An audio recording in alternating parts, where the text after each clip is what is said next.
আসসালামু আলাইকুম ওয়া রাহমাতুল্লাহি ওয়া বারাকাতুহু। সম্মানিত মুসলমান ভাই ও বোনেরা, যারা যেখান থেকে আমার এই কোরআন মাজিদ ক্লাসকে ফলো করেন, তাদের জন্য আজ 30তম ঘন্টা 31 নং তাসবিহ আমাদের এই ঘন্টায় শেষ, এবং তাসবিহটা মোটামুটি আমাদের চলবে আরও 4-5টা সবক রয়েছে। তো আমরা গুরুত্বর সাথে এই শেষের সবকগুলো দেখার চেষ্টা করব। শেষের সবকগুলো খুব গুরুত্বপূর্ণ সবক। তো শুরু করা যাক। বিসমিল্লাহির রহমানির রহিম। মিম সাকিনের ইকফা।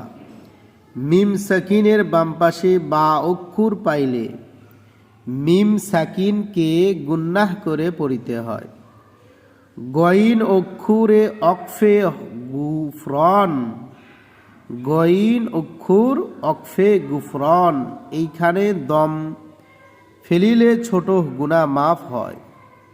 তো শুরু করা যাক। দেখেন যে গইন অক্ষরকে বলা হলো গুফরন, অর্থাৎ এই যে এই গইন অকফের উপরে যে গইন থাকে বিভিন্ন জায়গায়, এবং অকফে লাজেম আমরা এর আগে দেখাইছি, তো সেটা। তো যাই হোক, শুরু করা যাক। বিসমিল্লাহির রহমানির রহিম। হামিম পেশহুম, বাজের বি, মিম আলিফ জবর মা, হুম মা,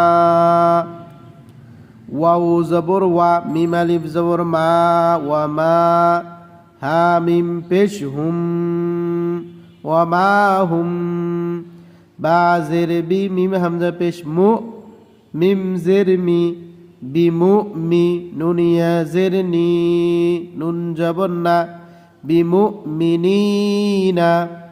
এইটা হলো অকফেল আজমের চিহ্ন মিম। ওয়ামা হুম বিমু মিনিনা, এই হুম ইকফা, মিম সাকিনে ইকফা। এই যে মিম সাকিনে আমরা বা আছে, এই জন্য গুণনা করতে হচ্ছে। তারপরে দেখেন লাম জবর লা, কাপ মিম পেশ কুম, লাকুম, বা ইন জবর বা, দ জবর দ, বা দ, লাকুম বা দ। তো এইভাবে আমরা ইকফার পরিচয়টা পড়বো, মিম সাকিনে ইকফা। আল্লাহ তাআলা আমাদেরকে পড়ার তৌফিক দান করুন।